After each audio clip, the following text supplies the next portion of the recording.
Well, we'll go ahead and dive in, get started. Thank you for joining our second webinar out of our three-part webinar series here. I'll briefly go through a little bit of what we covered last time, give an introduction of myself as well before we dive into this second part. To kind of set the stage for what we're building on here, the one thing that we focused on in our last webinar was really focusing on the big picture landscape. And we wanted to create a very good understanding of the landscape that is our current care management industry landscape from a supply and demand standpoint, the competitive landscape of new companies getting introduced into the space and new programs and initiatives is causing demand to spike, as well as the landscape of your own individual company culture, because that plays such a critical role in identifying the right people for the right space. And with that information now in mind, we really want to take a deeper look at, now with that information, how do we start understanding and building out a winning team that's going to work within that landscape? And now that we have all the details around what the industry is giving us, how do we take a deep dive into our own individuals and our own programs and our own organizations? So that's really what we're going to be focusing on today, is going to be taking a deep dive in that arena. For those of you who were not on the first webinar, I'll give a brief introduction of myself. My name's Ken Williams. I'm the National Director of Care Management here at Medix, and I've been with Medix for the past 11 years, solely focused in the healthcare arena, really focused for really the last 4 to 6 years on the care management space overall. So, we've been working with a lot of clients from the health plan space, hospital space, ACO space, and a lot of third-party managed care organizations that service the industry, specifically focused around the complex care arena. So we spend a lot of time in the government program space with Medicare and Medicaid and dually eligible populations. And that's really, where we spend the majority of time from a niche perspective, just because of how critical it is to identify the right candidates to be able to deal with those populations to run successful programs. So to dive right into what we're going to be covering today, I'd like to do a quick outline of where we're going to be spending our time. So the first area that we're going to really focus on is understanding and outlining what makes your program different. And that's really kind of some of the foundational stuff that we'll need to outline to be able to build out a profile of what we're looking for. Second, we're going to look at really identifying and benchmarking your individual top performers, not only within your departments, your company, but overall from an industry perspective, are there ways to benchmark performance drivers in the industry that can help build your program? Third, we're going to then take that information and give you really a roadmap on how to build out an ideal candidate profile, which is really the roadmap to success and keys to the castle on how to really start to clone your best people by putting a process in play to help you identify and align based on those identifiers and benchmarks. And then lastly, we'll address more the training and creation of supply. So identifying opportunities to take individuals that maybe lack certain competencies and really put the right training programs in place and start the process where you can build in an internal pipeline of candidates by creating your own supply, by turning people who have the right aptitude and attitude into great long-term fits for your organization by supplementing it with training. And right before we dive in to those 4 areas and start our progression of going through how we build out the process, I really just wanted to outline some of the most common mistakes made when making hiring decisions. And 80% of the turnover you get from any industry is really the result of a bad hiring process and bad hiring decisions.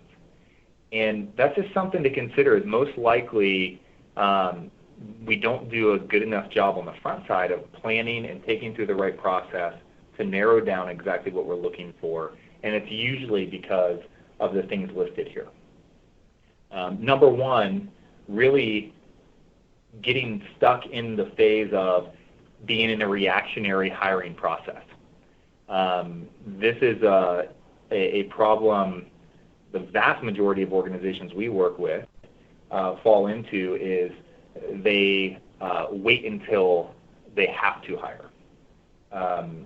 Second is when a lot of the hiring decisions are made from the supervisor managerial level who are conducting these interviews, most of the time they're not experts in hiring. And what they fall victim to is hiring the same person they are, when that may be not what you need as an organization.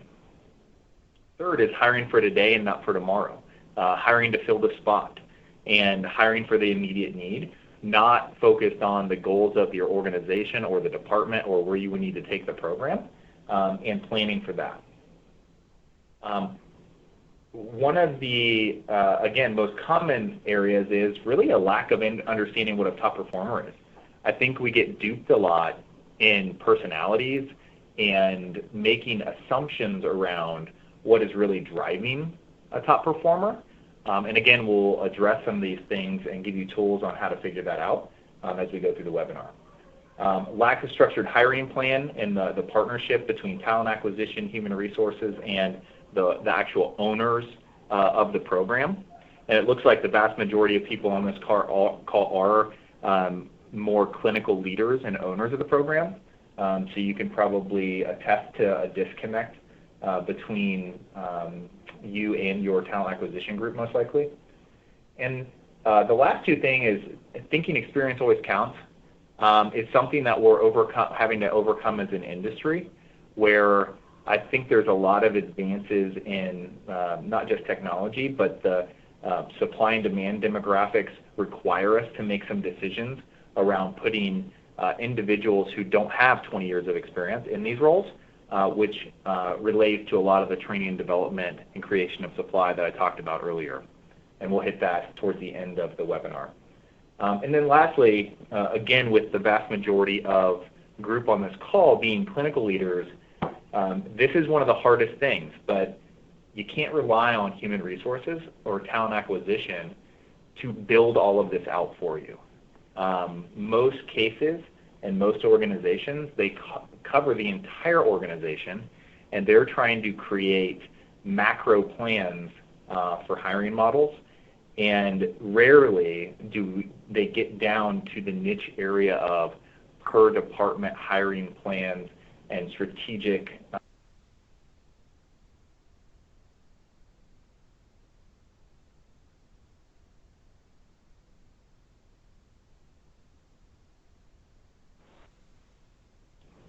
So as we dig into this, one of the things that I want to cover is the challenge with systems and processes versus people.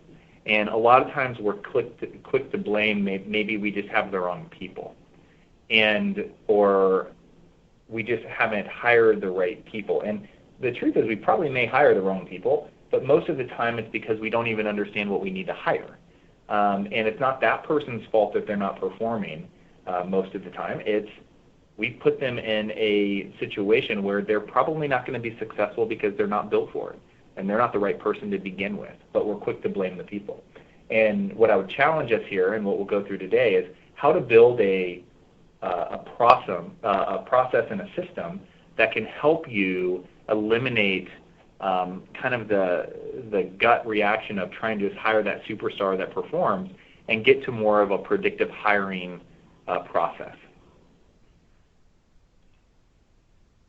So with that said, really I broke this down into 4 main categories, which align with kind of the outline of the webinar overall. And the first area we're going to focus on is the program differentiators of what you have and the must-haves that you have to have from a regulatory standpoint. Second, we're going to look at how to identify and benchmark your top performers, then build out the customer profile based on that information, and then get innovative around how we can create talent long-term. And, we built this in a pyramid for the perspective of you can't do the second without the first, and you can't do the third without the second. It's a process. And, we have to start with the foundation and build off of the foundation to be able to make sure that you don't make assumptions and you don't skip steps and you build out a very solid plan. So as you work through this process, one of the things that gets kind of scary is who you're trying to identify your program for your program or your department or your organization overall. The supply of those individuals will get tighter and tighter with the more specific criteria that you build out from figuring out what is really driving your top performers. And it gets a little scary because it's already hard enough to find people in general. Now you have to really focus on having the right people to drive the program. And I think that's where once you start to identify what you're really looking for, that helps you turn your sights onto a different target. And sometimes we can look in unconventional places for these people versus your traditional job boards or putting a posting out or relying on human resources. So the first thing we'll dive in here is really looking at the foundation of your program. And this is a really critical point around making sure you're hiring the right person. Regulatory requirements is probably the most important, and that's kind of the obvious. Does it have to be a nurse? Can it be a social worker? Can it be an LPC? Can you get innovative and look at hiring health outreach workers? In some cases, some of our clients have even hired EMTs, and they don't require certain certifications for certain functions of the job. The most important thing here is to understand your flexibility. It's not to say you will hire those type of people away from just nurses, but it gives you the flexibility to make some decisions to look at who can actually drive success based on the criteria of that function of the job needed. And it's just understanding your flexibility there.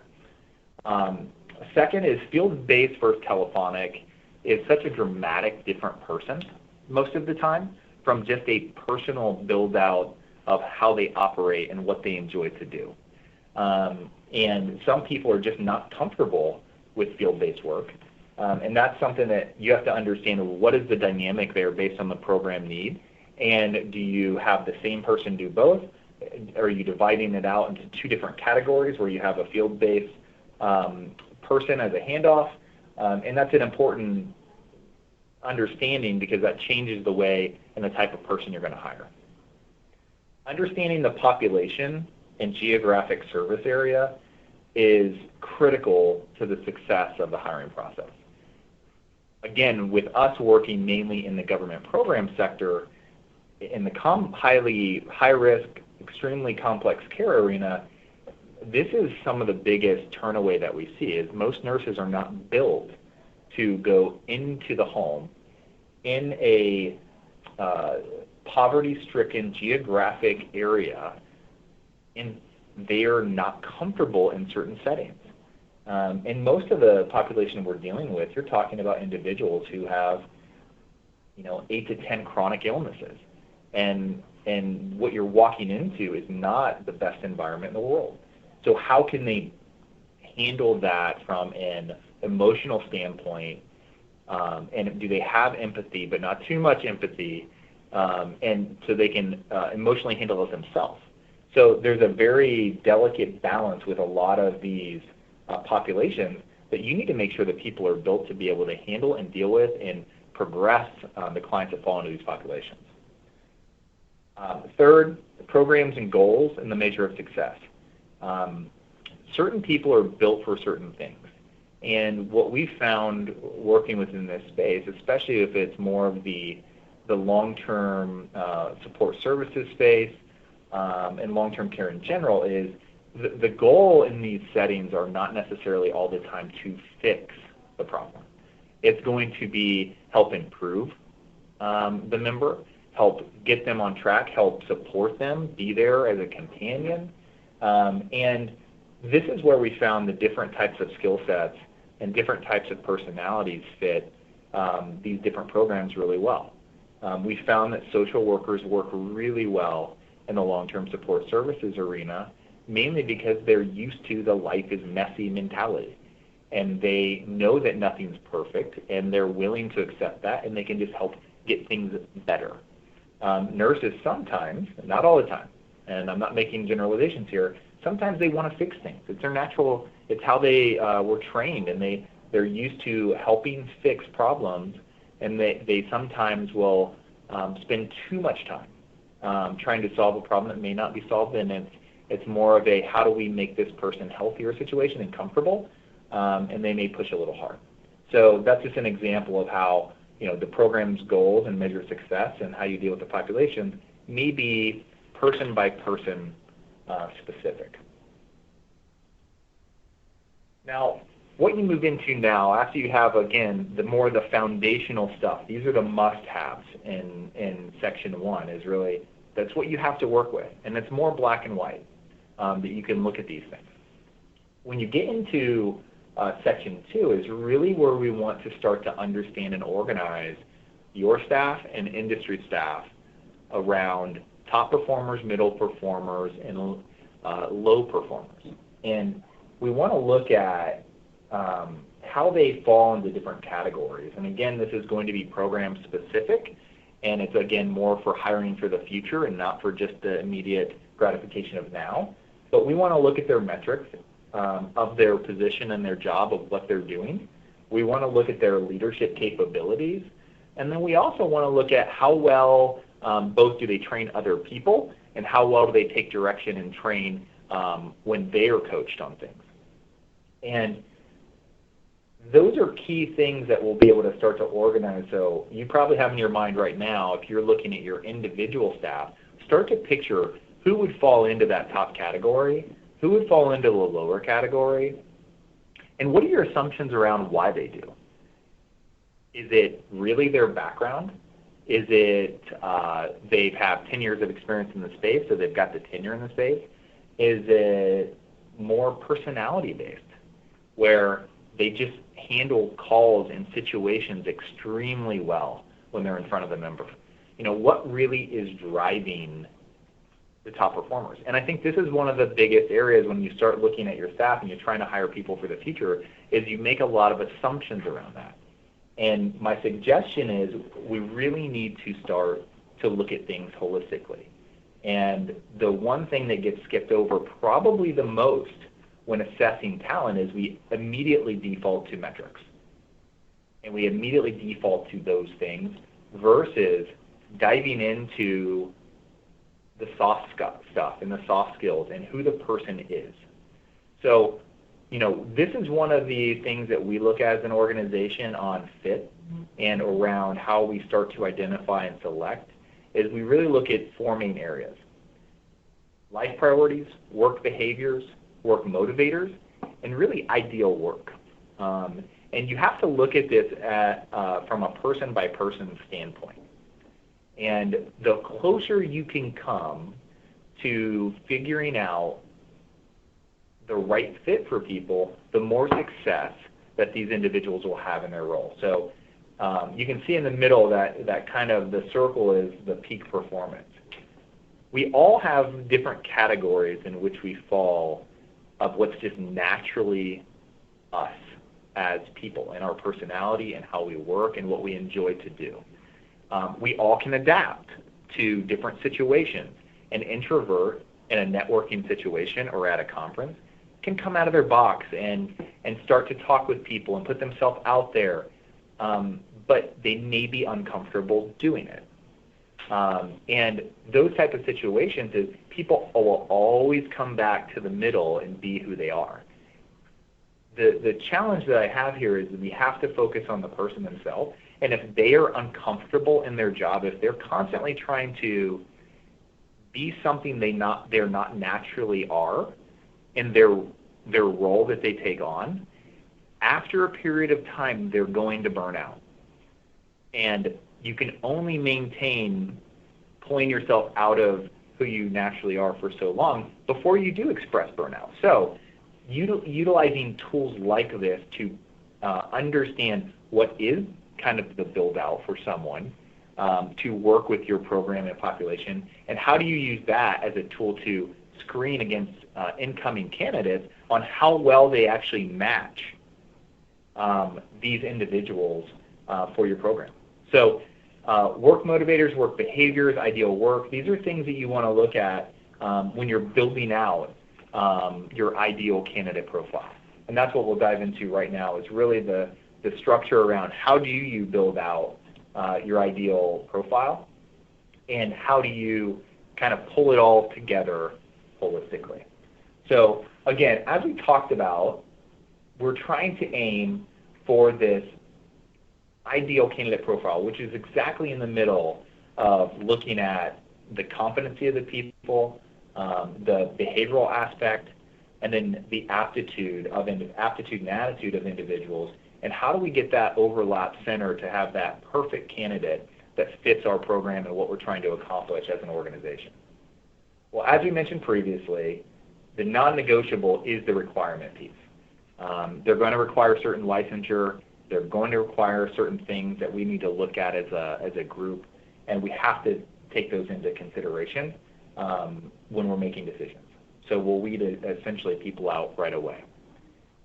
We have to look at competency and say, what are their current knowledge and skills that they come with, and then when you look at more of the build out around who people are and what their natural state is, which is really the aptitude and behavioral kind of combined, is what's natural to them. You can see my example on the screen of Yao Ming, who's one of the tallest basketball players in the NBA. He's probably not going to be a very good golfer, as an example, but he's naturally built to play the sport. It's way easier for him to be successful at basketball than me, who is 5'9". It's not a sport that I'm naturally built well for. So we want to take that into consideration as we're looking at candidates. Do they naturally fit from a personality and background into this role in this program?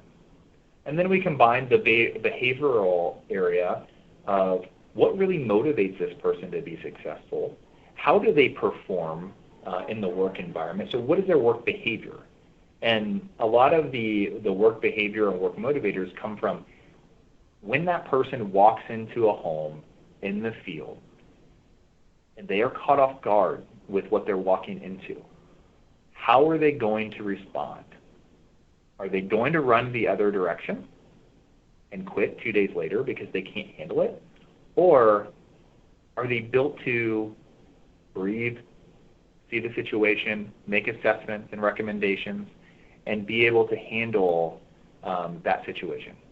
And that's so important, especially when you get into the government program space. So as we mentioned, we're really looking for that sweet spot of excellent candidates. And we need to look at opportunities to supplement some areas, which we're going to get into next. And that's really when we can do the best we can around looking at the aptitude and the behavior from screening on the front side with some additional tools. But are there areas where we can supplement competency and we can supplement the amount of experience someone has in an industry? Because I think that's one of the biggest areas that we're coming into. And again, for those of you in this webinar number 1, it was highly focused on supply and demand, where the industry is headed, and what we have to choose from in the marketplace. And the fact of the matter is everybody wants to hire someone with 10 to 15 years of experience in the space, and we hear it every week. We're not going to be able to do that. The supply just is not there. So we have to come up with solutions to figure out how to hire great people, even though they may not be a perfect fit. And what I'll tell you is it's way easier to find a phenomenal person with a great attitude that knows how to handle situations and train them on competency than try to find somebody with 10 years of experience who's just not the right person from a personality or fit or culture and try to turn them into that. It's much easier to train people. It takes longer, it takes dedication, it takes time commitment, but you can still turn people when you do that.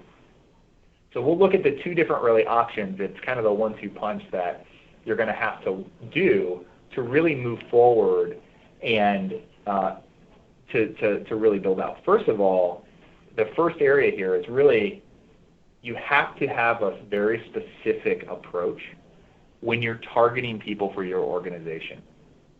And you have to take the time on the front end to build out that ideal candidate profile and exactly what you feel is going to be successful, and make that a non-negotiable. I know we're all under pressure to hire people for our programs, and a lot of things are tied to contracts.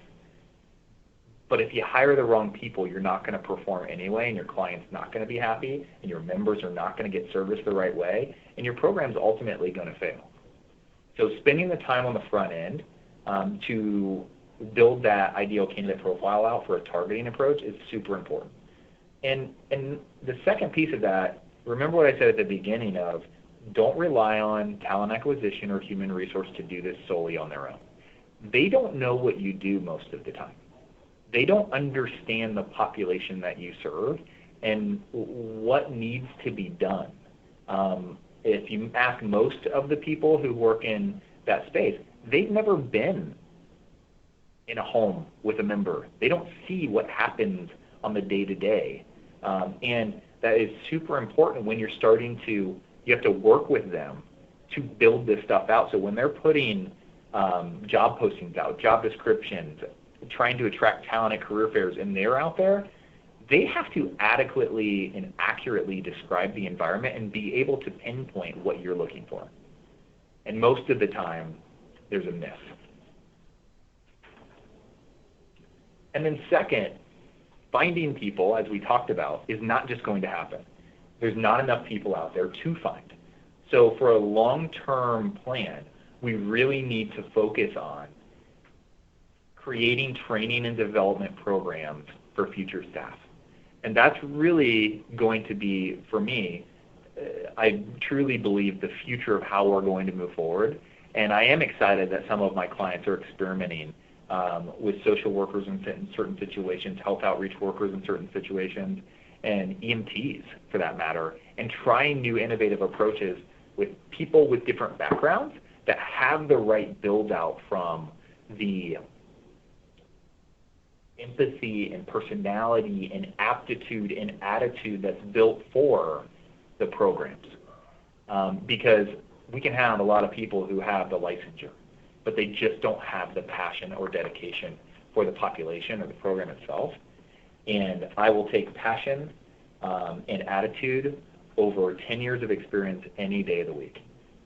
Because time and time again, it is proven that that will work out with the right training and development. Again, that is critical piece here. You can't just have people with the right attitude and passion and not train them and say, hey, sit by me for a day and figure it out.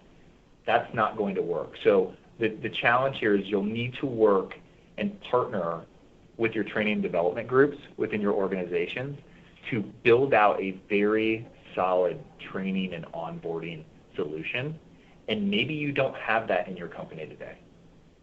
And what I'll challenge the clinical leaders on the call to do is this is something that you'll probably need to do as a side project for yourself, because you're not going to be able to keep up the process of the sit-by-me training. It's just not going to work. And you're going to start to have to adapt to the supply that's out there. And you're not going to find people with 10 to 20 years of experience. So how are we going to build a pipeline that you can bring into your organization and train and invest in and essentially build a long-term solution to the supply and demand challenges that we're going to face not only now, but over the next 10 to 15 years.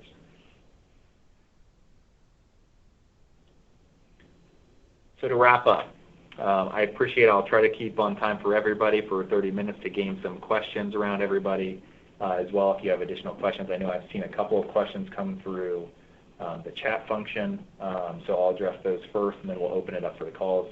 But really as a summary, there's really five main steps here is understanding your requirements and options.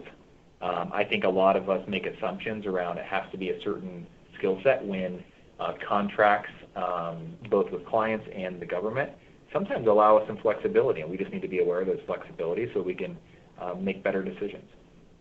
2, we need to understand our top performers of not only our organization, but also the industry. What type of people are performing really, really well in the space? And there's a lot of information out there, and you can reach out to me directly as well. We have a lot of information across the country from different programs and different clients that we've worked with that we could share some top performer demographics of what it looks like. 3rd, taking the time to really build out what your ideal candidate profile should look like. Because again, it's to reiterate, it's going to be different per program, per state, per contract, per everything.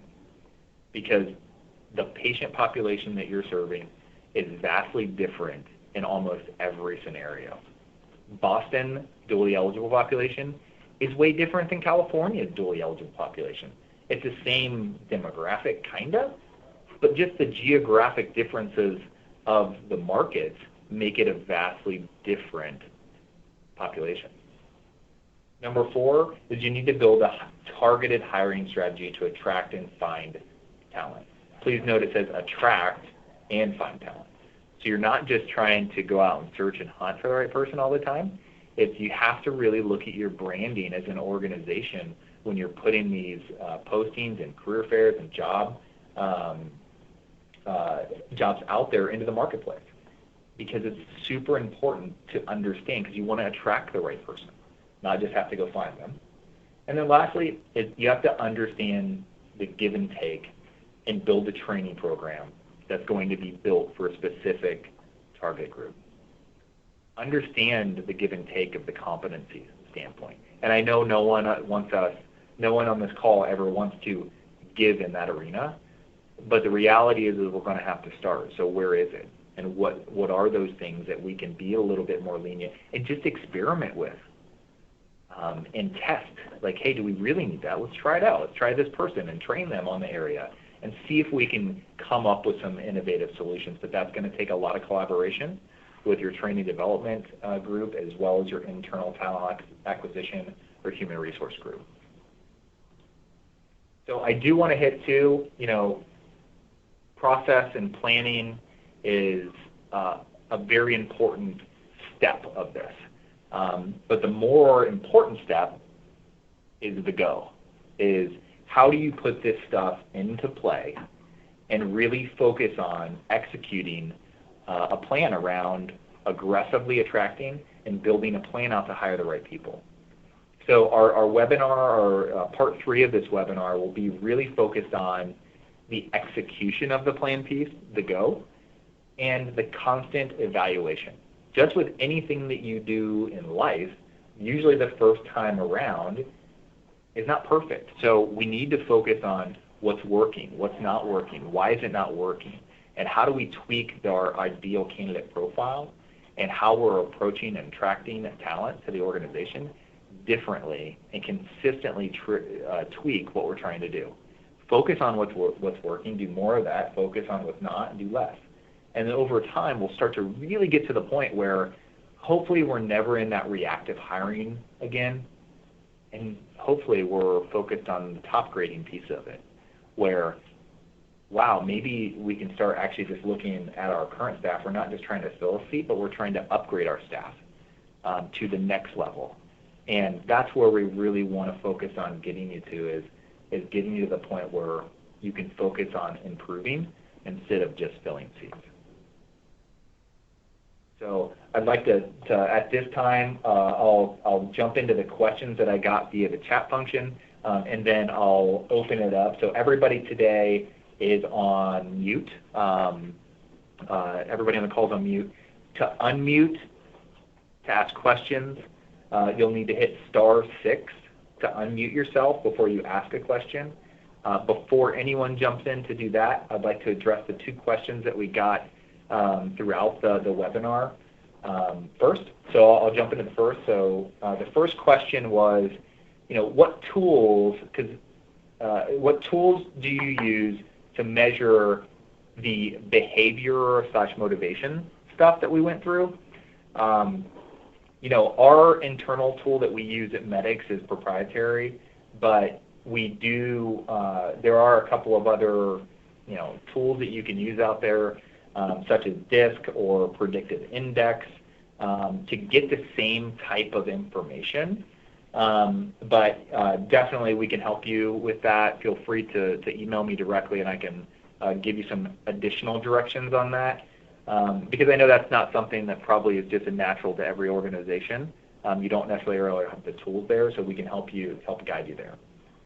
The other question that we had was, what types of hires do you see that work for brand new programs and brand new initiatives? So, we've worked a lot with a lot of pilot programs or brand new built from scratch programs across the country. And, essentially it's no different than the type of personality of a person who works for a startup. They've got to be a person who is flexible, that is patient, that understands building something is going to be a process. You're not looking for a person who needs all the direction in the world and wants a very structured training development program from the beginning and everything's in a box perfectly, and they show up and they have business cards on their desk and they're perfect, ready to go the day one. That's not the type of person that's going to work usually in those environments, because as we all know, when we're launching something new in a new program, there's 9 million hiccups. And people in that setting have to be adaptable and nimble and okay with change. And I think that's, the other misconception is the type of people you're hiring for a brand new initiative may not be a long-term solution person for that exact same program 2 years from now, when everything is perfectly running smooth and the program is built up and it's consistent. They may get bored. They may not want to be part of that. They may want to change. So realize there's going to be a natural flow throughout your program as it continues to grow and things become more consistent. You'll hire a different type of person, and you'll need to adapt and change that as the program grows and grow with your program. Okay, perfect. No questions on anything. What I'll do here too is after we get everything downloaded, I'll email the video out so you guys can reference a lot of this material as we go forward, and we'll send everything out to you so you can follow back up with certain things. I'll also include the first webinar link as well so you can see how it builds on each other. And then I hope to see everyone on this call on our next webinar, where it's focused on the execution and evaluation piece on September 4th here next month. I'll talk to everybody soon. Thank you.